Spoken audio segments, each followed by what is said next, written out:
Bueno, hola, buenos días a todos. Eh, Estuve viendo las notas de los parciales. Hay algunos de ustedes que no se presentaron, puede ser, ¿no?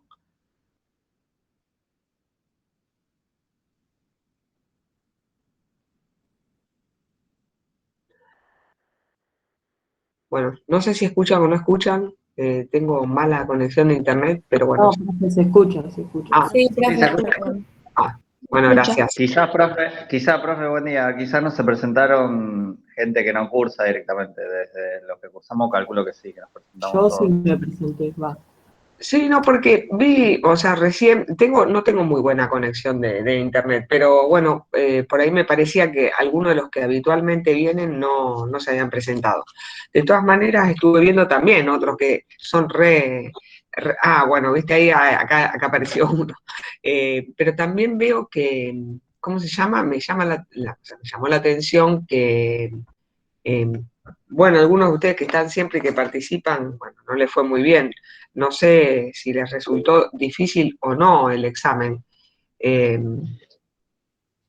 Sí, profe, respecto a eso, en mi caso particular, la verdad que yo venía estudiando todo, aprobé, pero fue un poco desprolijo el tema y costó hacer el examen porque la cantidad de alumnos que había en el Meet, la verdad que era demasiado, 300 personas y era todo el tiempo hablar. Y bueno, el múltiple choice por ahí demanda bastante concentración en leer porque por ahí una palabra te hace confundir y bueno, quizás tiene que ver con eso también. sí, sí, acá estoy viendo que te fue bien independientemente de eso, es cierto. Hoy tenemos reunión de cátedra porque, bueno, sobrepasó el tema justamente también pasa esto. Hubieron muchos chicos que no están habitualmente cursando, o sea, haciendo el curso regular y que se presentaron para rendir el parcial. Y bueno, eso fue algo que, digamos, no se había contemplado.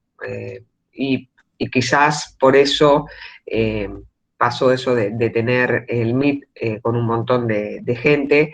Y sí, por eso también se retrasó el examen, también hubieron quejas de chicos que tenían que entrar a trabajar, pero en realidad se retrasó porque, ahí estoy leyendo lo que pones vos, Guillermo, eh, y quizás se retrasó, bueno, si se retrasó, quizás no, se retrasó justamente por eso, porque, digamos, sobrepasó las expectativas que teníamos nosotros en función de la cantidad de alumnos que tenemos cada uno habitualmente en las clases. Eh, y sí, la, en principio, bueno, como les decía, hoy a la noche tenemos reunión de cátedra eh, y, y justamente se va a tratar este tema del examen este que pasó el jueves último y, bueno, ver el tema del recuperatorio. Así que, nada, por eso, digamos, yo cuando vi en función de la comisión esta, que es la que acá yo tengo a cargo, bueno, más o menos la mitad aprobó y la mitad no aprobó. Y por eso quería preguntarles si les había parecido. A mí me parece que las preguntas no pude verlas a todas, pero no eran preguntas rebuscadas, me parece que eran preguntas sencillas. Pero bueno, también entiendo la complejidad de que si había mucha gente, se hablaba mucho, es cierto, eso también pues, también pasó y por ahí a lo mejor a muchos de ustedes no los ayudó esa situación. Así que bueno, en primer lugar quería que me contasen más o menos qué habían, digamos, qué habían sentido con el tema de este examen.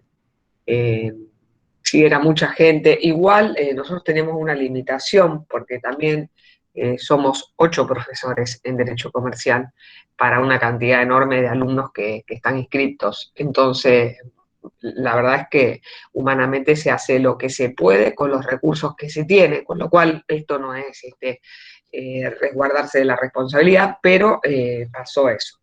También, bueno, sucedió la situación con una compañera de ustedes que yo habitualmente no la veo que esté cursando acá o algo así, pero está en el grupo de WhatsApp de esta comisión, que no estaba en la lista y bueno, son todas cosas que previo a un examen quizás...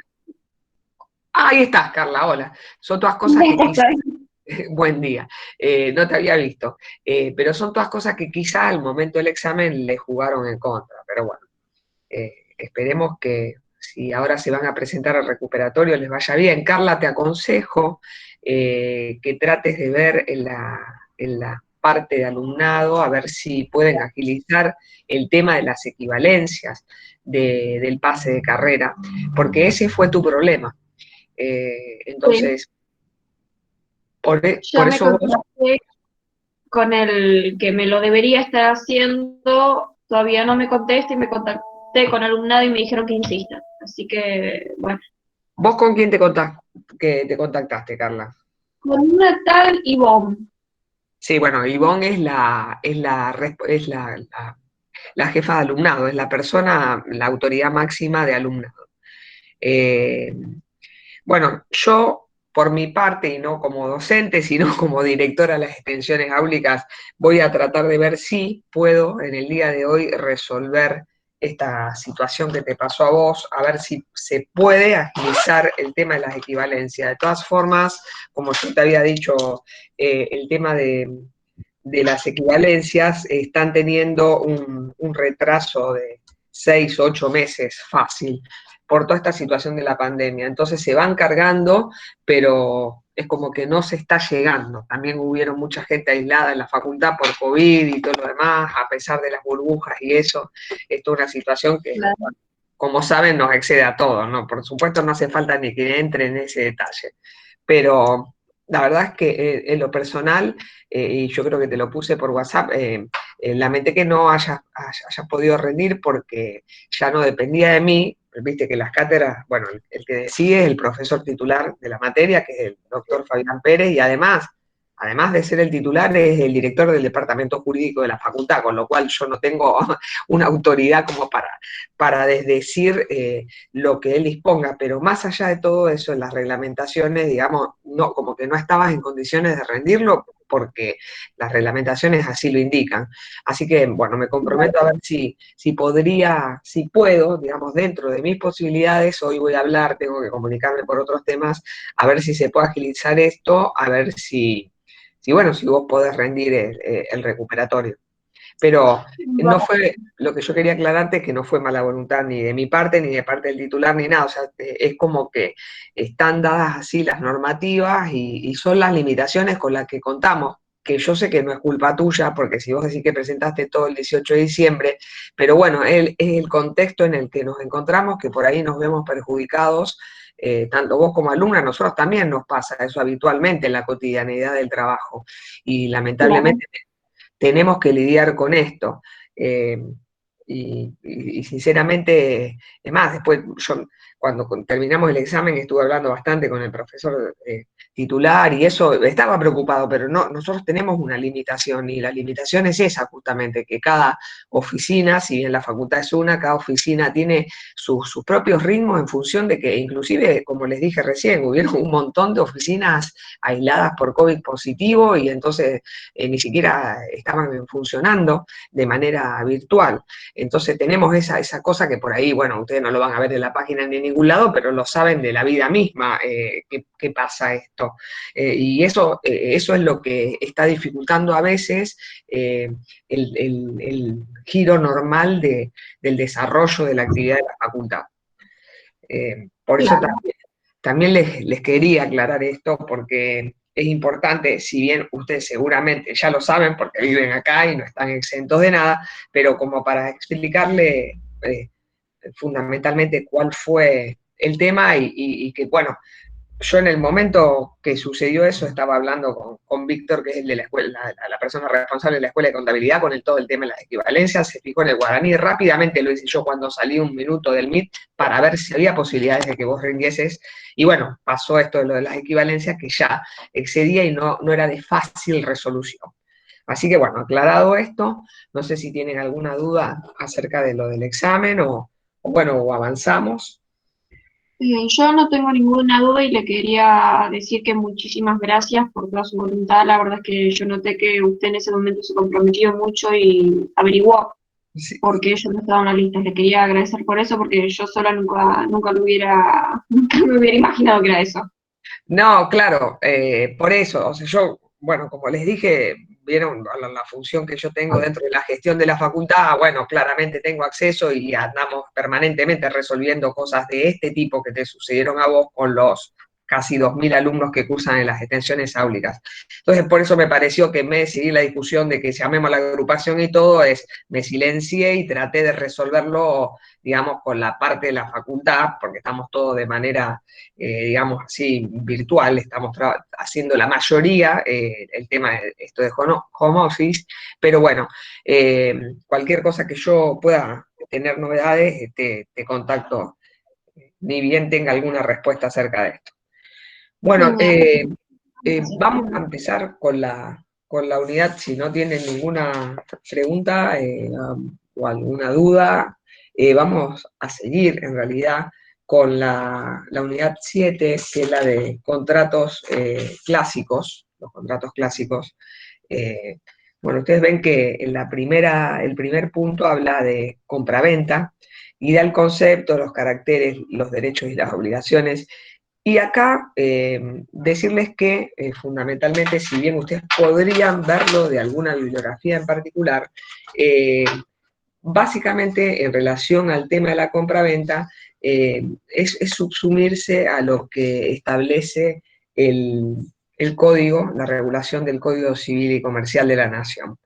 Eh, Cuando empieza preguntando el programa o estableciendo cuál es el concepto de compraventa, bueno, compraventa es si una de las partes se obliga a transferir la propiedad de una cosa y la otra a pagar un precio en dinero.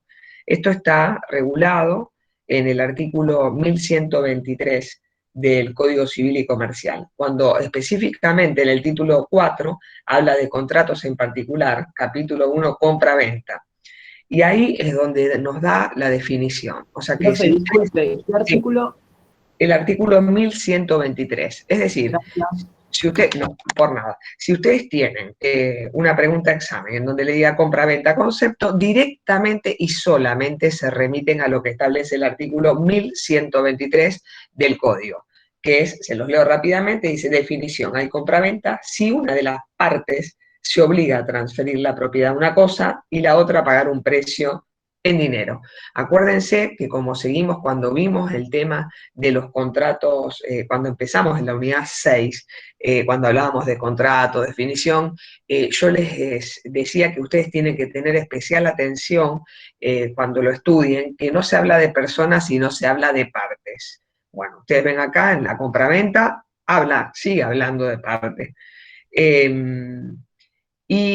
Y vieron que dice, hay compraventa si una de las partes se obliga a transferir la propiedad de una cosa y la otra a pagar un precio en dinero.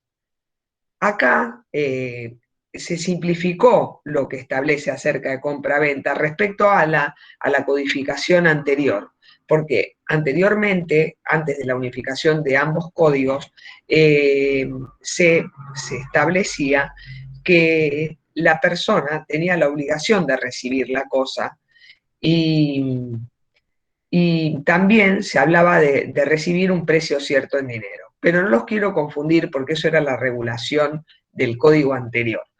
Fundamentalmente acá, remitirse a lo que establece el artículo 1123, y cuando habla de la otra parte a pagar un precio, eso de precio lo tienen que entender como un precio determinado o determinable. Es decir, que el precio esté determinado específicamente en el contrato de compraventa, que se ponga una suma, algo, una suma de dinero, o determinable. Determinable quiere decir que pueda llegar a cuantificarse el precio de esa compraventa. En el caso de que las partes en el contrato de compraventa no establezcan un precio, o sea, no determinen un precio, que del contrato no surja el precio, se considera, discúlpenme que voy a admitir a una compañera, en el caso de que el contrato no incluya el precio, se considera que el precio es el corriente del día de la entrega del contrato. Es decir, si las partes no lo determinan, entonces el precio del día en que se establece, el día que se concreta el contrato, el precio habitual. El artículo 1124 habla de aplicación supletoria a otros contratos. Es decir, ¿qué quiere decir con aplicación supletoria a otros contratos? Fundamentalmente lo que establece el 1124 en ambos incisos. Dice, transferir a la otra reales de derecho de condominio, propiedad horizontal o transferir la titularidad de valores por un precio de dinero. Básicamente, lo que ustedes tienen que tener presente es que los contratos donde se obligan a transferir derechos reales de condominio, propiedad horizontal, usufructo, esas normas se van a aplicar de manera supletoria. De esos contratos, el contrato de compraventa se va a aplicar de manera supletoria. Quiere decir que en el caso de que específicamente no estén, por ejemplo, en el caso de la venta o de una propiedad horizontal, superficie, usufructo o uso, las distintas figuras jurídicas, supletoriamente se aplica lo establecido en la compraventa a otras figuras jurídicas. Eso es lo que quiere decir con aplicación supletoria a otros contratos, ni más ni menos que eso. Y acá específicamente habla de cuándo va a ser, en dónde se va a aplicar. Pero si a ustedes, por ejemplo, les surge el interrogante de cómo es la aplicación supletoria a otros contratos de lo que está establecido para la compraventa en el Código Civil y Comercial, es simplemente eso, que la regulación de lo que establece el Código en materia de compraventa también va a ser aplicable a otro tipo de contratos. En cuanto a la cosa vendida, acá también tienen que recordar claramente lo que yo les había dicho en cuanto a los elementos esenciales y elementos naturales de los contratos, ¿no? Porque es lo mismo. Esto es, seguimos, digamos, ustedes ven, la unidad 6 decía contratos, y la unidad 7 contratos clásicos, la unidad 8 contratos de cooperación y elaboración. O sea, la gran masa o el tema principal es contrato. Y ahora estamos viendo en particular cada uno de ellos, o empezamos a ver en particular cada uno de ellos. Pero fundamentalmente lo que establece la unidad 6 acerca de contratos, cómo se interpretan, cuál es la facultad de resolución, el abuso de derechos, la teoría de imprevisión y todo eso que en parte vimos las clases anteriores, eso es de manera general. Y ahora vamos a ver de manera específica cada uno de los contratos, empezando por los contratos clásicos, que son estos, por ejemplo, compraventa. Entonces, siempre ustedes cuando estudien esto lo tienen que interpretar como una integralidad, es decir, siempre teniendo en cuenta lo establecido en la parte global del tema de contratos.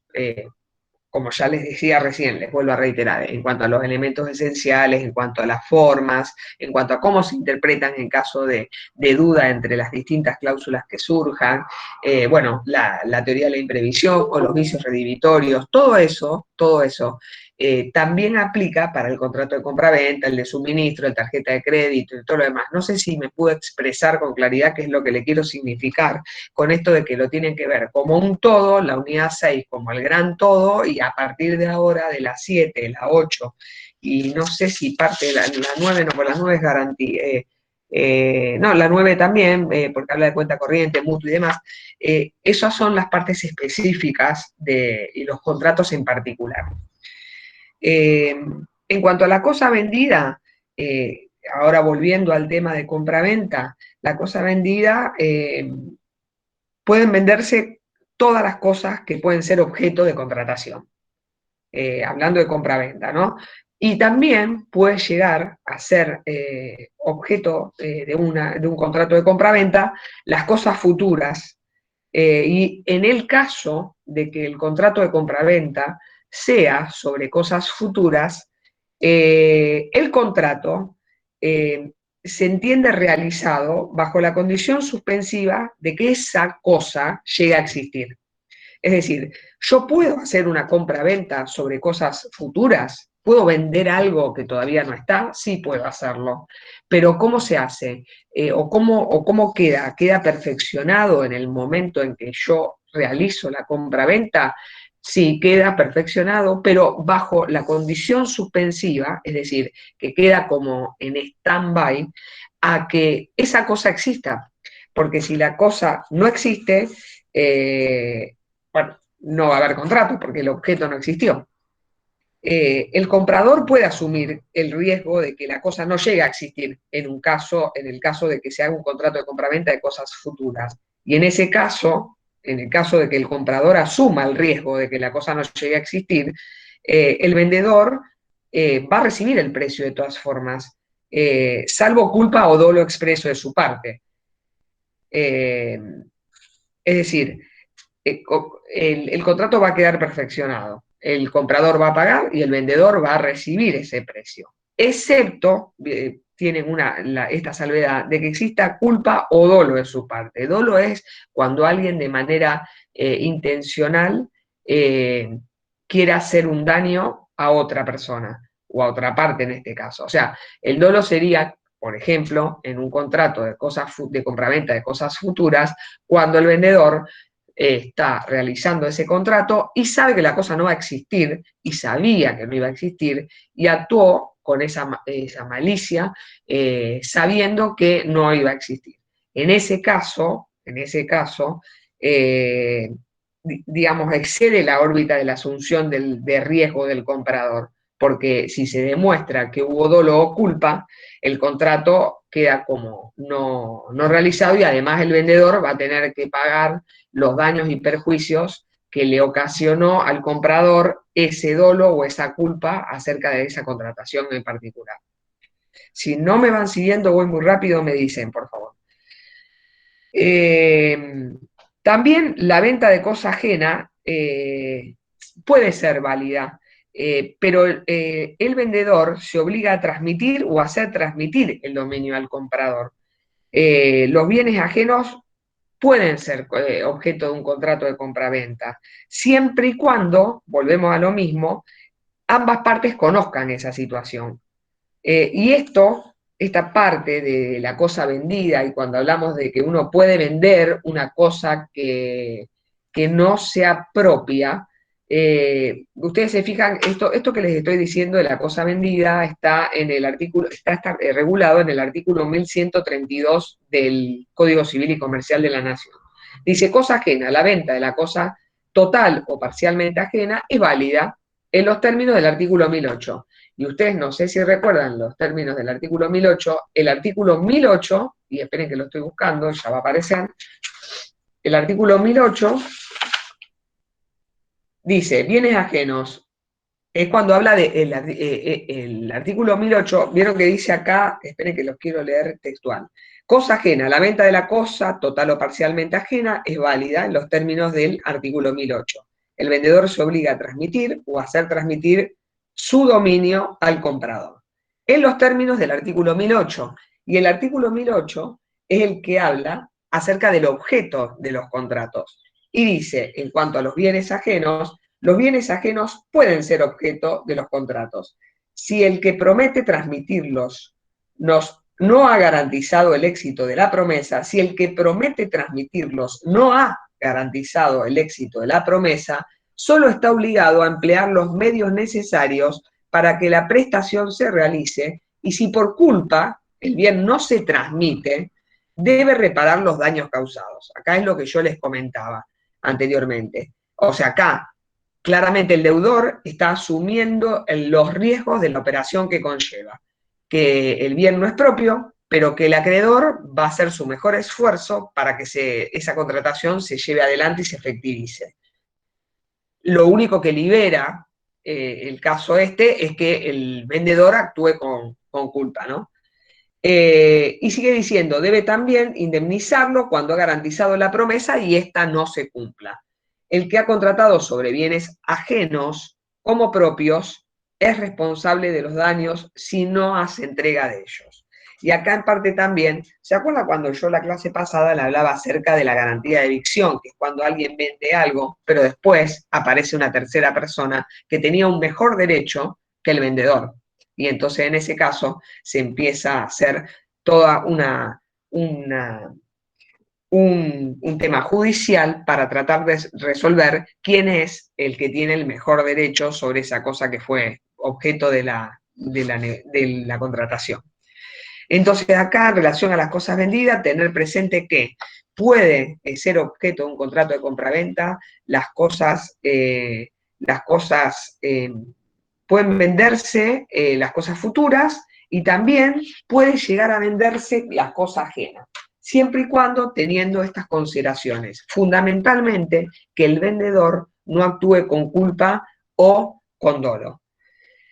En cuanto al precio, que es otro de los elementos del contrato para que el contrato sea válido, el precio, anteriormente a la regulación, cuando teníamos dividido el Código Civil y el Código Comercial, hablaba de que el precio tiene que ser cierto. Pero eso fue eliminado en el nuevo Código Civil y Comercial. Yo sigo diciéndole nuevo, pero en realidad ya tiene sus cuantos años. ¿Por qué? ¿Por qué se eliminó el tema de que el precio tenía que ser cierto? ¿Y por qué habla del tema de que, o sea, solamente en cuanto al precio, habla de determinación, que el precio es determinado o puede ser determinado o determinable, y no habla de que sea un precio cierto? Antes decía que tenía que ser un precio cierto y en dinero. Y esto, el argumento de esta regulación actual, como la que tenemos ahora, es porque en los contratos modernos se puede admitir y vemos un cierto grado de una indeterminación inicial del precio. Cuando nosotros empezamos las conversaciones para realizar un contrato, es muy probable que el precio, el mercado no lo haya fijado o que no esté determinado. Y entonces por eso es que para ayornarse y seguir, digamos, porque en general siempre la regulación comercial, y en este caso, bueno, es civil y comercial porque está unificado, siempre venía con posterioridad a lo que sucedía en la vida empresaria o en la vida comercial.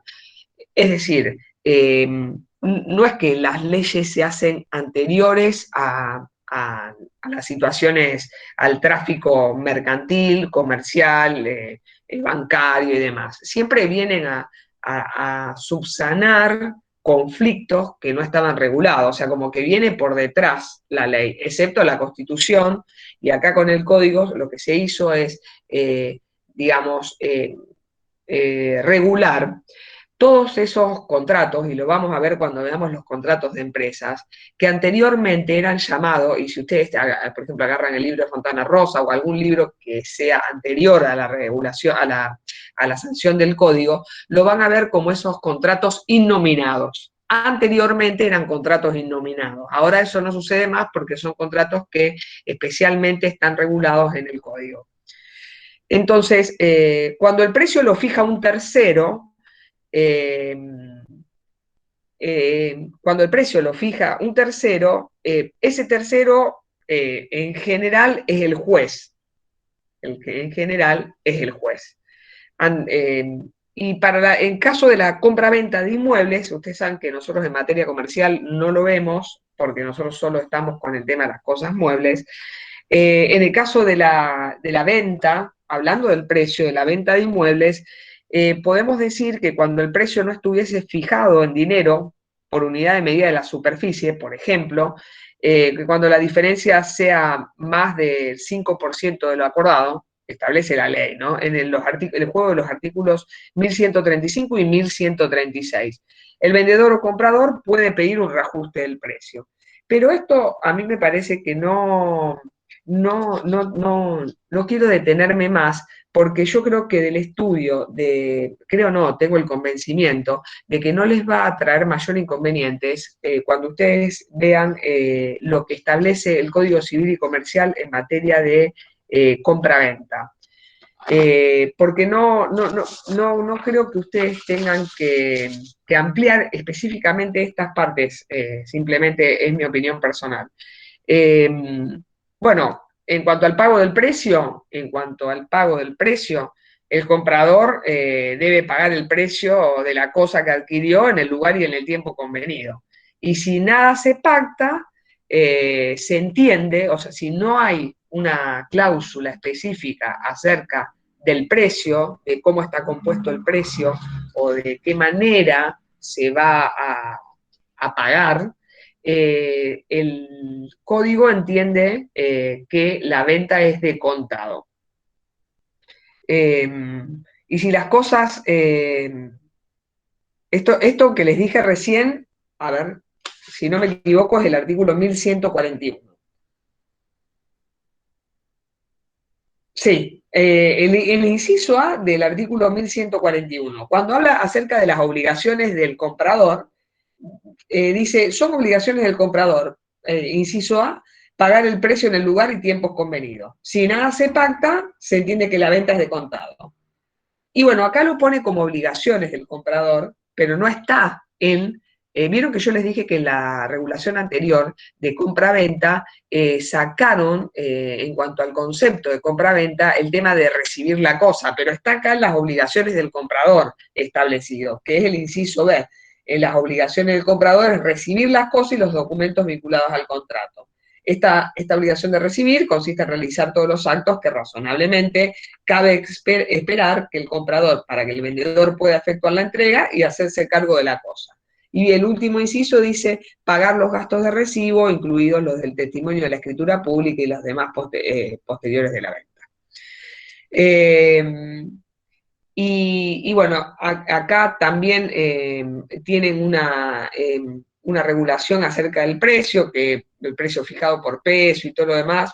Yo no me detendría en ese tema, pero bueno, eso en cuanto a la compra-venta.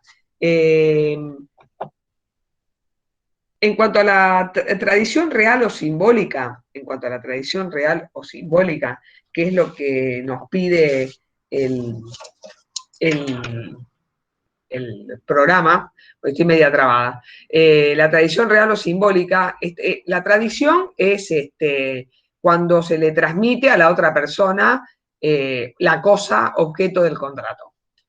Eso es tradición. Bueno, puede ser tradición de manera real o de manera simbólica. La tradición de manera real real es cuando en un contrato de compra-venta, por ejemplo, yo compro, no sé, un televisor y perfecciono, lo pago y me llevo el televisor a mi casa. Y esa es la tradición real. Y la tradición simbólica es cuando la entrega se hace un acto simbólico de esa entrega, como lo dice la palabra. Por ejemplo, es cuando yo entrego algo que aún no siendo la misma cosa que se va a transmitir, representa esos efectos jurídicos. Por ejemplo, una entrega simbólica es cuando yo compro un fondo de comercio. Un fondo de comercio, vieron que el fondo de comercio es un negocio. Y una tradición simbólica sería que yo compro el fondo de comercio y el vendedor me entrega la llave del negocio. Eso es una tradición simbólica. Y una tradición real es, como les dije antes, yo voy y compro, no sé, en una librería un libro, lo pago y me dan el libro. En el momento, con el mismo bien, objeto del contrato, se termina, se perfecciona la entrega del mismo. Bueno, ahora, si no tiene ninguna pregunta acerca de esto, paso al tema del contrato de suministro. Profesora, Sí, respecto a la entrega real, ¿está bien decir que es la entrega física y material la real? exacto, tal cual. Sí, sí, Perfecto. es así, es Gracias. así. No, por nada, pero es así. Y en la simbólica es cuando, como yo les dije, se entrega de manera, o sea, que no se entrega el bien, pero se entrega algo que inequívocamente produce los mismos efectos jurídicos que el tema de objeto de la contratación. Acá los contratos, cuando pasa en el punto 2 de la unidad 7, que habla de contrato de suministro, Profesora, sí, disculpe que interrumpa, pero justo se me cortó. ¿Me podría repetir brevemente qué es tradición? la tradición es cuando, es una de las formas, la tradición es la entrega material de la cosa, como dijo ahí bien uno de los chicos, no me acuerdo el nombre, discúlpame que se me borró Juan Manuel, creo que era, perdón, pero no me acuerdo cuál era tu nombre, es la entrega de algo que es el objeto del contrato. Sí, la tradición real es cuando yo entrego el objeto del contrato al momento de, Juan Manuel, perdón, es cuando yo entrego el objeto del contrato. Por ejemplo, como yo les decía recién, si yo voy y compro un libro, yo voy, pago el precio del libro y me dan el libro. Ahí es lo que existe es una tradición real, porque se me entrega la cosa objeto del contrato. En cambio, la tradición simbólica es cuando, o sea, consiste en la entrega de algo que aún no siendo la cosa objeto del contrato, aunque no sea la cosa objeto del contrato que se está transmitiendo la propiedad, representa los plenos efectos jurídicos de la misma. Por ejemplo, como yo di un ejemplo, que es muy gráfico, es cuando yo compro un fondo de comercio y se me entrega la llave del fondo de comercio. Eso es una tradición simbólica. Perfecto, gracias. No, está bien. Bueno, en cuanto al contrato de suministro, acá empezamos, ustedes los pueden ver también de manera indistinta, llamada, estos contratos que vienen ahora, igual tarjeta de, bueno, la contratación electrónica, los contratos que vienen ahora, inclusive los contratos de asociación, de colaboración y demás, son los que llamamos, o los que ustedes van a encontrar en la bibliografía más o menos nueva en cuanto a la materia comercial, como los contratos entre empresas. Y acá, ¿por qué surgen las formas modernas de contratación? Aparecen inspiradas, las formas que nosotros hoy tenemos como contratación, como yo les decía, cómo se ayornó el tema del concepto de contrato de compraventa, es nada que ver a lo que yo daba en clase hace 26 años, cuando empecé a dar clase de Derecho Comercial, porque, bueno, claramente cambió la legislación, pero fundamentalmente lo que cambió es la dinámica del mercado de consumo. Es decir, el mundo moderno y la función económica hizo que el hombre claramente no se conformase con satisfacer sus necesidades básicas, sino que busca la masificación de la producción y la satisfacción de las necesidades de consumo, imperantes en la sociedad, ¿no? Claramente. Y entonces, para dar respuesta a esa masificación de producción en masa de productos, es que nosotros llegamos hoy al código que tenemos vigente a partir del 2015. Esto, como les dije hace un rato, la legislación de estos contratos es lo que, estos contratos, no la legislación, perdón, estos contratos son los que antes, ustedes en la bibliografía anterior al 2015, lo iban a encontrar desarrollados como aquellos categoría de contratos innominados, es decir, aquellos contratos que no tenían una regulación legal.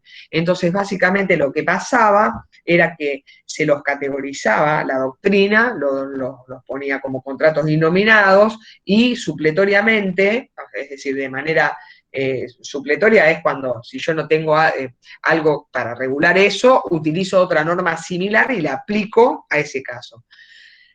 Atendiendo a toda la dinámica económica, fundamentalmente, y al desarrollo del mundo moderno en cuanto a la manera de contratación, es que sale la regulación esta. Y entonces, estos contratos que anteriormente eran aquellos llamados contratos innominados, hoy encuentran regulación en el Código Civil y Comercial. Hoy me refiero desde el año 2015 a esta parte, ¿no? El primero de ellos, que nos indica el programa, es el contrato de suministro. El contrato de suministro, y esperen que voy a buscar en qué parte del código está, el contrato de suministro, el código, o sea, creo que era 1176, sí. está regulado en el artículo 1176. Y dice suministro. Suministro es el contrato por el cual el suministrante se obliga a entregar bienes, incluso servicios, sin relación de dependencia, en forma periódica o continuada, y el suministrado a pagar un precio por cada entrega o grupo de ellas. Entonces, del 1176 sacamos el concepto, como nos pide el programa, que dice contrato de suministro, conceptos. El origen de este contrato es justamente eso. El origen está dado para venir a paliar la laguna jurídica que había en cuanto a las nuevas formas del comercio y la industria. Y satisfacer de esa manera los requerimientos de la vida moderna y de esa manera entonces resguardar jurídicamente a quienes utilizan, por ejemplo, en particular, este tipo de contratos. Acá, obviamente, en el contrato de suministro, en el contrato de suministro, ahora vamos a ver bien cuál es el objeto del mismo. De la misma, acá les quiero hacer una consideración antes de seguir avanzando en cuanto a las partes y demás. Para el suministro rige la aplicación supletoria de las reglas de los contratos que correspondan a las prestaciones singulares. Por ejemplo, ¿qué les quise decir con esta aclaración que les hice?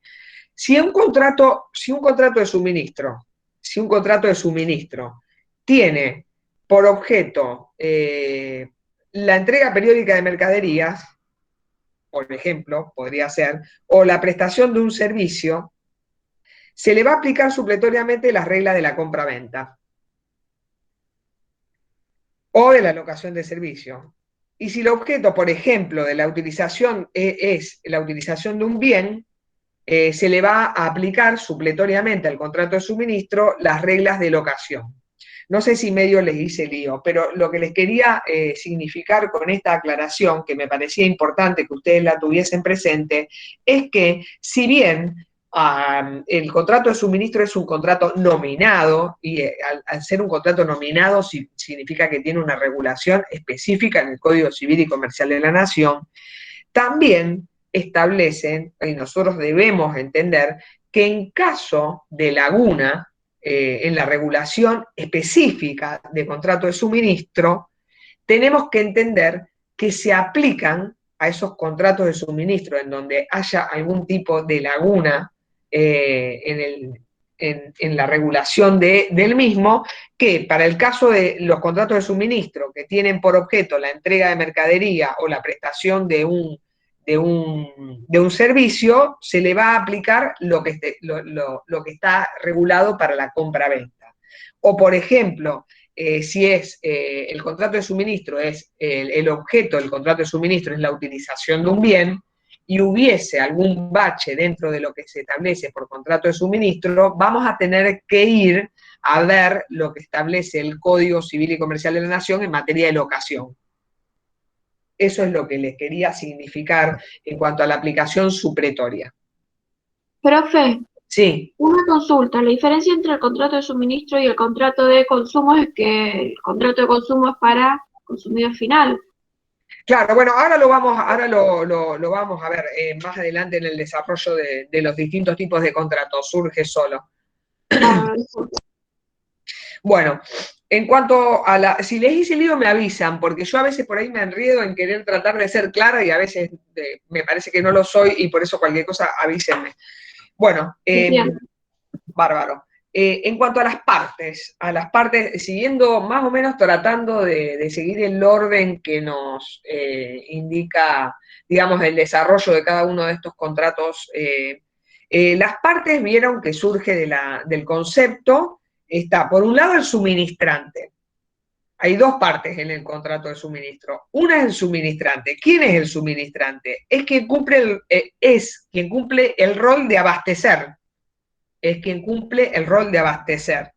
O sea, en general, suele ser una empresa con una solvencia importante que le permita cumplir periódicamente con las prestaciones. O sea, por una parte tenemos al suministrante. ¿Quién es el suministrante o qué rol cumple dentro del contrato de suministro? Es aquella que va a proveer de las cosas objeto del contrato de suministro. En general, como les dije, en general está en cabeza de una empresa o de un grupo económico que tenga una solvencia tal para cumplimentar lo contratado. Y por la otra parte está el suministrado, que el suministrado es quien satisface sus necesidades en materia de, por ejemplo, producción a cambio de un precio, asegurándose de esa manera un aprovisionamiento continuo y de calidad que le ahorra tiempo y esfuerzo. Es decir, hay dos partes. El suministrante que es quien va a proveer, en general es una empresa, una persona jurídica que tiene una envergadura importante. Y por otro lado está el suministrado, que lo que se asegura con la firma del contrato de suministro es satisfacer sus necesidades en materia de producción a cambio de un precio, asegurándose un aprovisionamiento continuo y la calidad que le ahorra el tiempo y esfuerzo. El objeto del contrato de suministro... Profesora, sí. perdón, esto que usted dice de que ahorra tiempo, estos son consideraciones genéricas, o sea, no son requisitos para que suceda.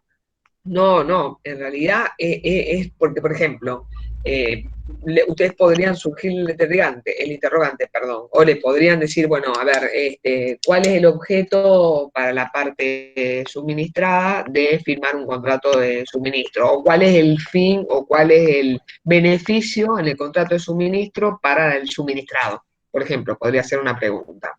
Y entonces justamente ese es la respuesta, digamos, porque si vos me preguntás si jurídicamente está regulado de esta manera, no, en realidad es el beneficio que encuentra el suministrado al firmar este tipo de contrato de suministro. No sé si respondí tu interrogante, pero creo que sí.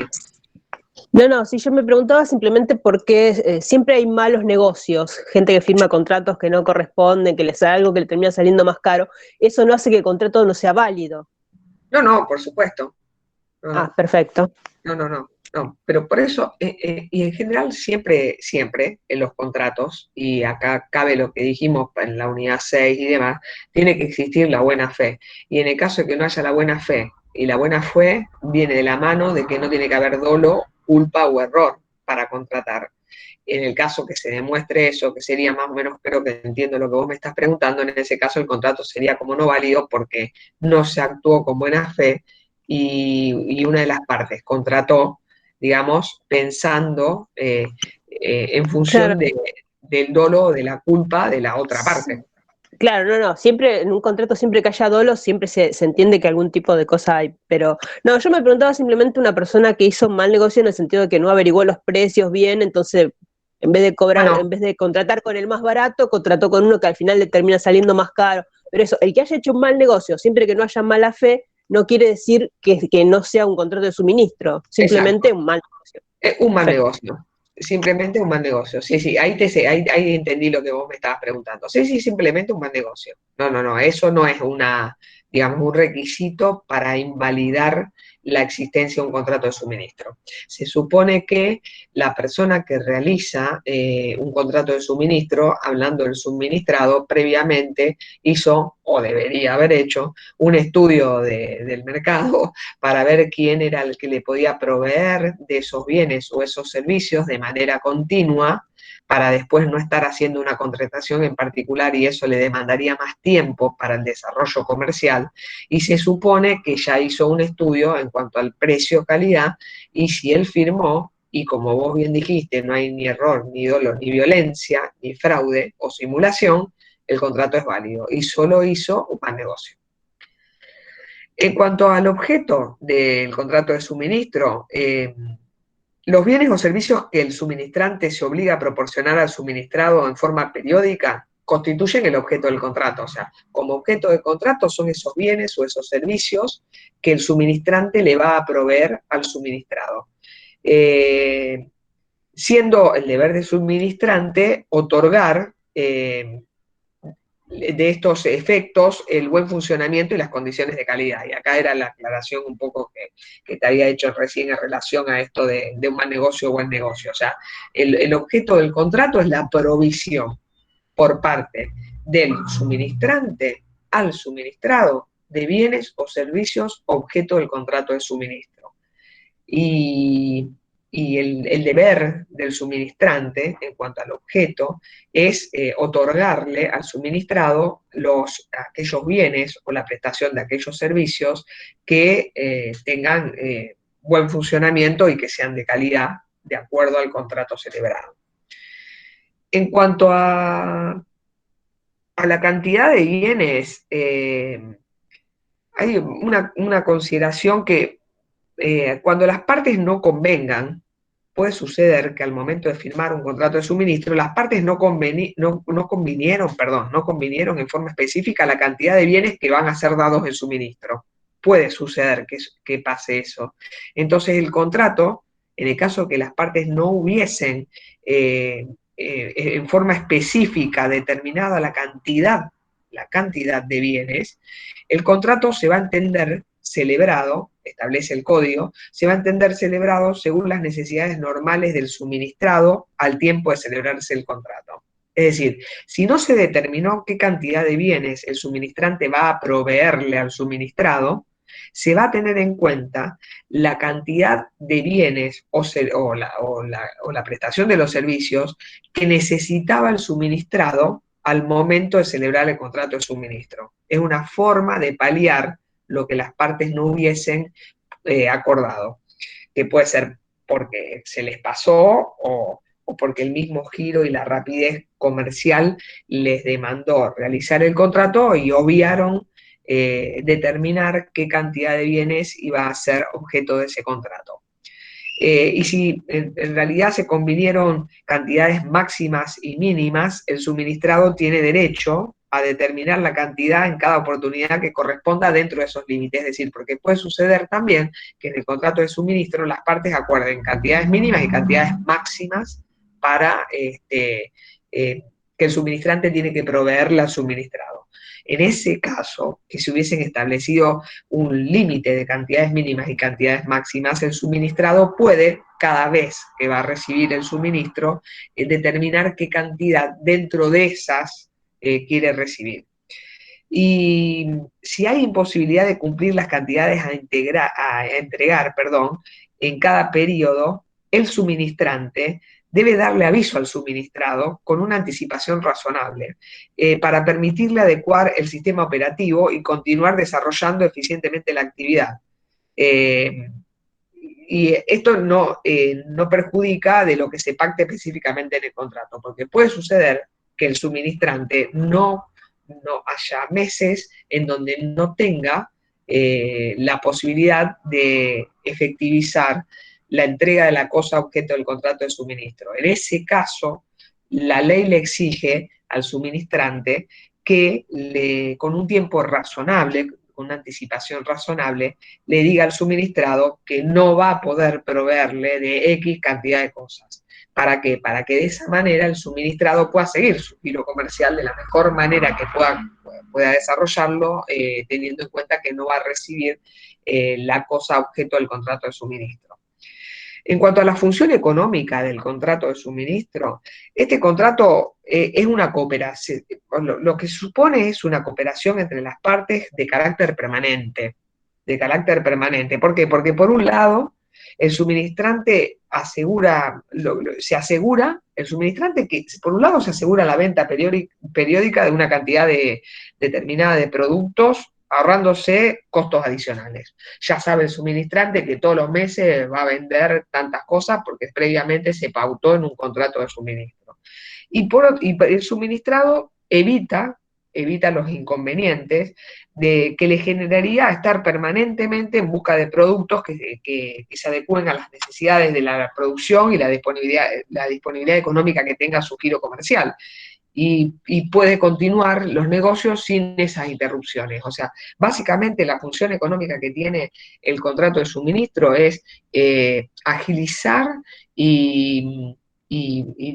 sí, agilizar el giro comercial de ambas partes. El suministrante ya sabe que todos los meses va a vender eso y no tiene que andar, por ejemplo, haciendo un plan de ventas o buscando clientes, y el suministrador no tiene que perder tiempo en proveerse de cosas para su giro comercial porque ya previamente pautó esta contratación.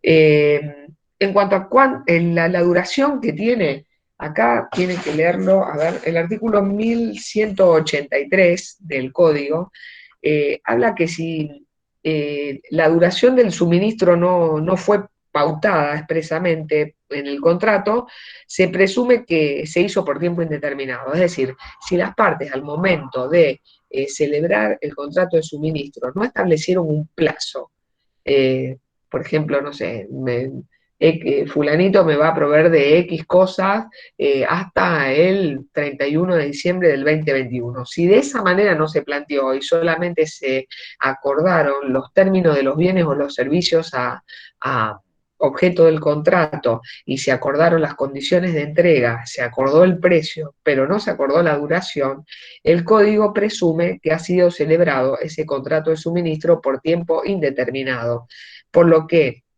interpretando eso, el código, como les dije en el artículo 1183, también cualquiera de las partes puede rescindirlo en cualquier momento, obvio que siempre tiene que haber un previo aviso.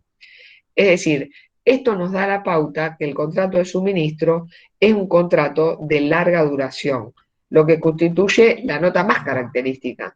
O sea, la función económica es un contrato de larga duración, porque en general se hacen como bien les vengo diciendo desde que empecé con este tema, para la provisión de bienes o servicios para el giro comercial del suministrado.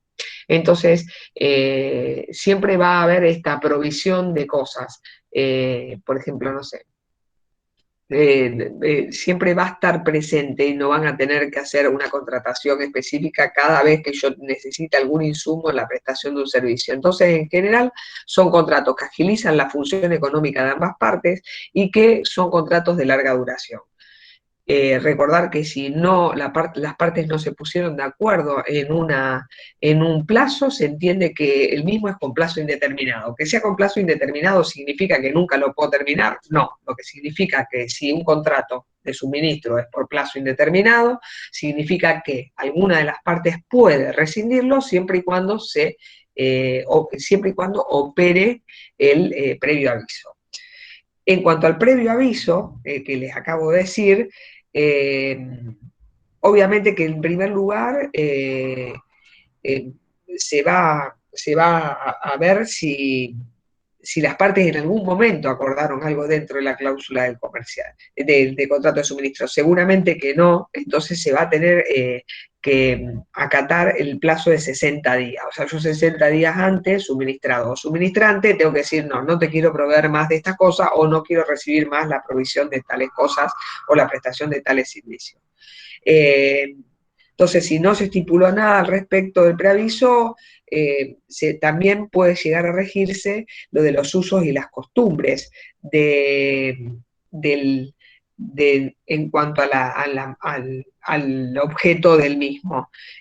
Pero tiene que respetarse un mínimo de 30 días, necesariamente. O sea, yo puedo tener un plazo, si no dije nada, en ningún caso la ley nos dice que puede ser inferior a 60 días, pero si los usos y costumbres del contrato de suministro hablan largamente de un plazo inferior, yo puedo notificar que voy a rescindir el contrato, pero de acuerdo a los usos y costumbres del mismo, pero no puede ser el plazo ese nunca de rescisión inferior a 30 días. O sea, yo como mínimo 30 días antes, suministrante o suministrado, tengo que avisar de que voy a dejar sin efecto el contrato celebrado.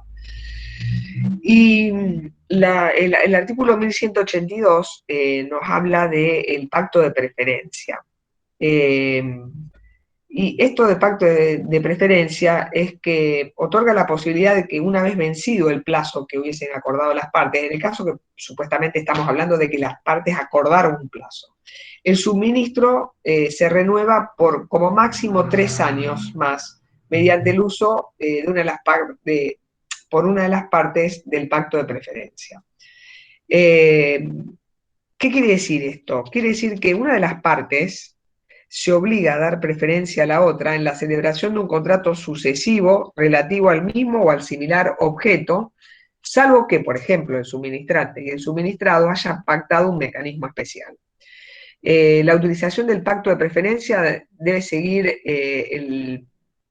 un procedimiento en donde la parte que desea continuar la utilización del suministro con un tercero debe notificarlo a la otra, como les dije recién, con un plazo de 30 días a que finalice el contrato. Y en ese aviso que debe darle, debe explicitar cuáles serán las condiciones del nuevo contrato que pretende celebrar. Y la otra parte, dentro de los 15 días de recibida esa notificación, le tiene que responder del mismo medio se utilizará o no el pacto de preferencia o de guardar silencio, expirando de ese modo la posibilidad de terminarlo. O sea, el pacto de preferencia habla de que la ley nos da esta seguridad de que ante el vencimiento del mismo, tanto suministrante como suministrado, siempre y cuando hubiese habido un desarrollo bueno del contrato de suministro, le tengo que dar preferencia el suministrado al suministrante y el suministrante al suministrado para renovar este contrato de suministro. Eso es lo que fundamentalmente quise significarles con el tema del pacto de preferencia. Y en cuanto a cómo se resuelve el contrato de suministro o cómo se suspende el contrato de suministro, ante el incumplimiento de alguna de las partes del contrato, tanto sea suministrante como suministrado, pueden darse dos situaciones. O se puede resolver el contrato o se puede suspender el contrato. Esto lo pueden ver en el artículo 1184, sostiene que en el caso de incumplimiento de las obligaciones de una de las partes en ocasión de alguna de las prestaciones periódicas, la otra que quedará facultada a resolver el contrato solo si el incumplimiento es de una magnitud que expone la posibilidad que se detecten incumplimientos en prestaciones siguientes. Y en ese caso el contrato queda extinguido en los términos del artículo 1077, es decir, por la declaración de una de las partes mediante una rescisión unilateral, revocación o resolución. O sea, se va a resolver cuando una de las partes incumpla, pero que ese incumplimiento sea de una magnitud tal que yo detecte, yo suministrante o yo suministrado, ¿no? Que yo detecte que eso va a afectar a las prestaciones futuras. Entonces, en ese caso, yo puedo rescindir el contrato. Pero también puedo suspenderlo. ¿En qué casos puedo suspenderlo? En el que el incumplimiento ocasionado, en el caso en que el incumplimiento ocasionado por alguna de las partes no reúna los requisitos mencionados en el que les acabo de decir. Es decir, cuando el damnificado es el suministrante, es decir, el que provee de bienes o servicios, la posibilidad que otorga la norma es que suspenda la prestación hasta tanto se subsane el incumplimiento. Por ejemplo, que no pague el suministrado. Previa advertencia, en este caso al suministrado, con una anticipación razonable de acuerdo a las circunstancias. O sea, por ejemplo, el suministrante suspende la provisión de esos bienes o servicios objeto del contrato de suministro al suministrado y le avisa, hasta tanto no cumpla con su obligación, no le va a proveer o va a suspender, como bien lo dice la ley, va a suspender los bienes o servicios objeto del contrato de suministro. Cuando el damnificado es el suministrado, o sea, a la inversa, el suministrado y el incumplimiento tenga que ver con el abastecimiento de los productos, es decir, el suministrante no le provee periódicamente y de manera continua los bienes objeto del contrato de suministro. En ese caso, y la condición o la calidad de estos no fuera la que estuviera acordada, en ese caso puede hacer los derechos que tiene en función de la Ley de Defensa del Consumidor también, o sea, no solamente lo que establece el Código Civil y Comercial en materia de contrato de suministro, sino también puede activar lo establecido y regulado por la Ley de Defensa del Consumidor. Y en cuanto al precio, simplemente hacerle esta consideración que la obligación principal que tiene el suministrado es la de pagar el precio en tiempo y en forma, de acuerdo a lo que fue pactado en el contrato o los criterios que se utilicen en las reglas, los usos y costumbres. El artículo 1181 Mire, dice precio. A falta de convención o uso contrario en las prestaciones singulares, el precio A se determina según el precio de prestaciones similares que el suministrante efectúa en el tiempo y lugar de cada entrega, si la prestación es de aquellas que hacen a su giro ordinario de negocios o modo de vida. B, en su defecto se determina que el valor corriente de plaza en la fecha y lugar de cada entrega, o C, debe ser pagado dentro de los primeros 10 días del mes calendario siguiente a aquel en que ocurrió la entrega. Bueno, después, yo no sé si les había dicho, pero pacto de preferencia está ahora que tengo el código acá, en el artículo 1182. Y bueno, la resolución y la suspensión, 1184 y 1185.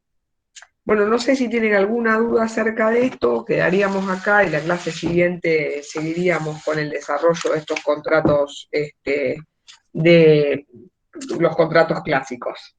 Tendríamos que ver el de... Yo tengo una duda, porque ayer estaba pensando, en algún momento yo no les hablé a ustedes en esta comisión de tarjeta de crédito, no lo desarrollé, porque me surgió esa duda y ayer no les iba a escribir en el grupo de Yo WhatsApp. no lo tengo, profe.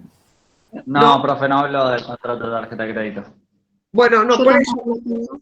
yo pensé que sí, menos mal, bueno, se los agradezco porque yo pensé que sí, que yo había hablado y evidentemente no hablé de eso. El precio, ahí me preguntaban algunos de ustedes, está regulado lo que se tiene que entender por precio en el contrato de suministro, el artículo 1181.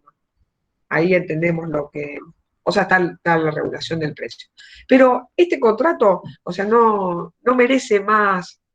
Personalmente considero que no merece mayor desarrollo, o que ustedes podrían leerlo en alguna bibliografía, pero fundamentalmente tiene que atender a eso. Es muy simple y sí tener presente, porque también a veces yo he notado que son preguntas que responden no de manera correcta, porque por ahí ustedes estudian de un libro o de un apunte viejo, anterior a la regulación a la sanción, perdón, del Código Civil y Comercial, y entonces cuando han habido preguntas, inclusive están en el banco de preguntas, contrato de suministro, ¿qué tipo de contrato de suministro? Bueno, es un contrato nominado y nominado, y muchas respuestas es que es un contrato innominado. Al ser un contrato innominado, es un contrato que no tiene regulación legal, y acá no. Antes era un contrato innominado, ahora es un contrato nominado, y justamente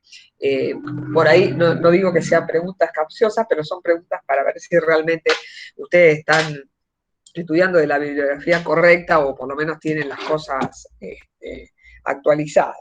Por eso vuelvo de nuevo a lo mismo. No sé, no tuve tiempo de ver en particular los que no pudieron aprobar la primera instancia, pero siempre tengan el código a mano. O sea, básense para estudiar esta materia, es el programa, pero el código no, siempre tienen que tener el código al lado, y una vez que tienen el código se van a cualquier apunte, y si en cualquier apunte dice tal cosa acerca de, no sé, una conceptualización, por ejemplo en el contrato de suministro acá, van a ver si realmente eso es lo que dice el código.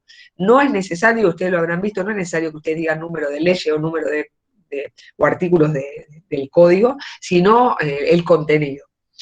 Así que bueno, nos vemos el viernes, chicos, espero que tengan... Profe, Sí, la molesto, le soy sincera, aunque yo no debería haber hecho el examen, lo hice igual para ver qué onda. sí, pero bueno, Ya sé que no me van a... Es que tenía un par de dudas que me surgieron en el examen y ahora estoy viendo la revisión y ya me acordé de qué dudas eran. ¿Se las ah, podría preguntar eh, ahora? ¿Tiene tiempo? ahora tengo que entrar a una reunión de gestión en 10 minutos, pero si no, mandámelas por privado y la vemos. Pero escúchame, y sí, porque no te lo van a considerar, porque directamente el sistema no te lo considera. Eso vos lo sabés, ¿no es cierto? Te lo aclaró el profesor titular. Sí, yo Bueno, sabía que no me lo iban a considerar, pero era también para probarme a mí misma a ver si realmente sabía. y en definitiva, y bueno, perdón, pero ya esto es no es de chismosa, pero sino porque me interesa saber al final qué nota te sacaste en ese. Aprobé, me saqué 6,60 creo que era. Sí, bueno. Bueno, entonces yo lo que sí te digo es que voy a hacer mi mayor esfuerzo para ver si te pueden resolver el tema de acá antes del parcial, para ver si te pueden incorporar en la lista y se resuelve el tema de las equivalencias. Pero no depende de mí, y si desde ya te digo, hay una demora de 6 u 8 meses en eso. Entonces, No sé, profesora. no va a ser fácil, pero bueno, no hay peor cosa que la que no se intenta. Así que yo voy a tratar de ver si puedo, ¿cómo se llama? Si puedo hacer algo por vos. Genial, muchísimas gracias. No, de nada. Lo que te pido, me pasás el legajo, por favor, tuyo. Sí, obvio, ahora se lo paso por mensaje de texto, ¿le Dale, parece? sí, dale, listo. Bueno, chicos, y al resto nos vemos el viernes. Que tengan buena semana. Nos Cuídense. vemos. Buenas Nos noches. vemos, profe, Chao, gracias. gracias. Chao, chao.